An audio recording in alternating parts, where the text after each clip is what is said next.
And this is the Steve Malzberg Show from Newsmax TV's National News Desk. J.D. Hayworth once again tag teaming with my pal Steve Areno. As we've explained this week, Newsmax New York is making a move. And so Steve has moved to the telecommuting kind of appearance. But Steve, though you may join us via Skype, I know you've been shining your spotlight on areas of concern and commentary.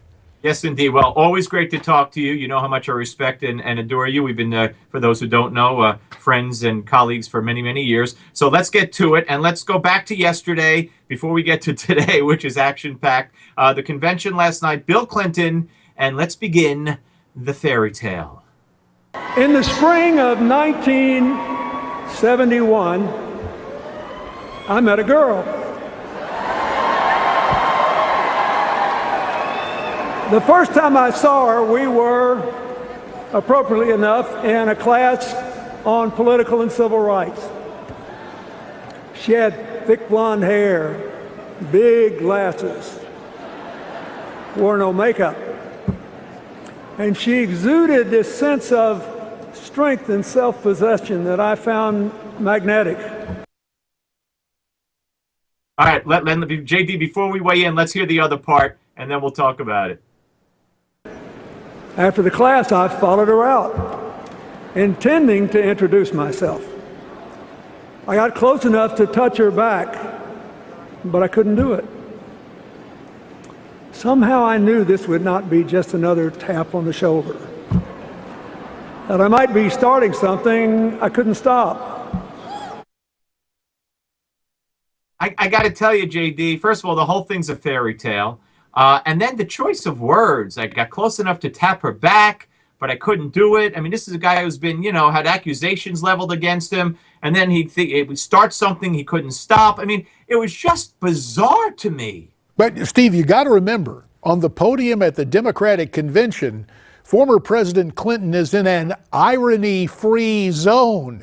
Now, you can point it out, but the delegates there, as one of them said last night, essentially, they've got a 4-hour television show. And as we've noted before, President Clinton's version of reality differs. It's revisionism and revisionist history presented as reality. All right, Donald Trump. You know what he did today, JD. He held a press conference, 45 minutes. I thought it was the best he's ever done. Hillary hasn't had a press conference in almost a year. And he said this, and the media has gone nuts. Russia, if you're listening, I hope you're able to find the 30,000 emails that are missing. I think you will probably be rewarded mightily by our press. Now, this was tongue-in-cheek. And the media immediately, David Gregory on CNN, they're talking treason. He's encouraging espionage. This is serious. It's national security. Again, JD, the irony isn't lost. They're accusing him of endangering national security when Hillary has endangered national security beyond anything Donald Trump could ever do. Well, there is a deeper connection that on Newsmax Prime I will be exploring in this regard. Suffice it to say that there is a Democrat media complex that scarcely makes headlines, but we'll offer some more thoughts on that a bit later. All right. Now, today, Marilyn Mosby, the prosecutor in Baltimore, after having defeat after defeat against cops in the Freddie Gray case, dropped all the charges remaining against all the cops. And Donald Trump said this about her. I think she ought to prosecute herself. Okay, that's my reaction. I think it was disgraceful what she did and the way she did it and the news conference that she had where they were guilty before anybody even knew the facts. She should be held accountable. There are times when police officers behave very badly, but you have to get the right time. This was not one of those times. And I think that she is a disgrace to the world of prosecutors for what she did. All right, now you guys saved me in the control room. I thank you. Let's listen to what Mosby said after Trump spoke about having to drop all the charges. Then we'll introduce our first guest. This will be 17.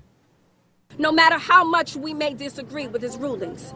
We do not believe that Freddie Gray killed himself. We stand by the medical examiner's determination that Freddie Gray's death was a homicide. Wow. I got to tell you, it's a good thing we've got the guest we have right now, Steve, because I don't know where the law ends and the political preening begins. But here to help separate fact from fiction, our good friend, the Reverend Jesse Lee Peterson, syndicated radio host, also the president of BOND, the Brotherhood Organization of a New Destiny, Skyping in from Los Angeles, California. Rev, there you are in the City of Angels. The remaining charges against the officers in the Freddie Gray case dropped today, but here comes Marilyn Mosby saying that there's no doubt in her mind this death was a homicide. What do you make of Marilyn Mosby's comments? Well, I wasn't surprised that she said that. I was not surprised that the charges were dropped. Marilyn Mosby does not care about what is right. Her hatred of white Americans and of white police officers outweighs what is right. And she doesn't care. I'm not surprised. She knew that this was not going to work in the beginning. She only did it to appease Black Lives Matter and the rowdy, out-of-control protesters who were there destroying private property. You know, it's just so unfortunate. Whenever you look around the country and you see black liberals in charge of our police departments and other areas, it's just ghetto. Everything is out of control. Everything is destroyed because these people are not trying to do what's right. They're trying to manipulate the hearts and minds of black Americans in order to keep them angry that they might gain power and wealth. And that's all these so-called black politicians and black leaders care about. It's just so unfortunate, but that's what's happening here. Steve and Jesse Lee, let me interject here very quickly. We welcome you watching to call in with your comments and questions at 1-877-NEWSMAX, 1-877-639-7629. And let me call on the gentleman for whom this program is named. Malzberg, what's your thought? Yes. All right. Well, Reverend, I'd like to take it to the convention. And guys, I want to skip to cut 7. This was last night. The mothers. This is the protesters. Okay. But last night they had a bunch of mothers. Trayvon Martin's mother, Michael Brown's mother, even the mother of someone who was killed by a civilian, which clouded the issue even more. How do you feel that plays to mainstream America when obviously Hillary and the DNC has, again, mothers up there who, yeah, it's sad they lost their sons, but these cops have not been indicted. Eric Gardner's mother or relative was there too. These cops have been adjudicated, have been found not guilty, not indicted. So what message is Hillary trying to send? They were called mothers, the mothers of the movement, meaning the Black Lives Matter movement. I thought it was disgusting. I thought it was evil. You had a bunch of pathetic women up there who, instead of admitting that they failed their children, that they were not good parents of their children, and that the reason that their children are dead today is because it was their fault for not obeying the orders of the police officers, and due to the failing of the parents, they tried to blame it on the cops.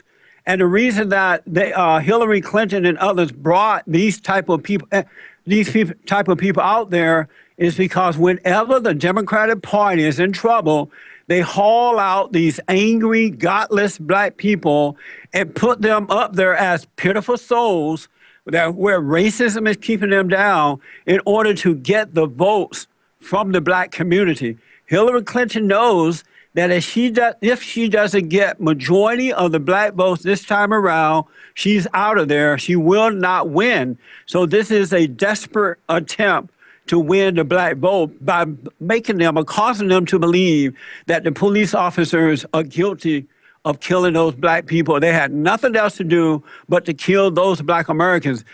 Sandra Bland, mother, was there. Not once did she mention that Sandra Bland committed suicide. She killed herself. She committed suicide. And that wasn't the first time she had tried to do that. when she was stopped by the police officer. She would not follow his instructions. She was yelling at him and calling him names. And there is a report that allegedly she kicked the officer.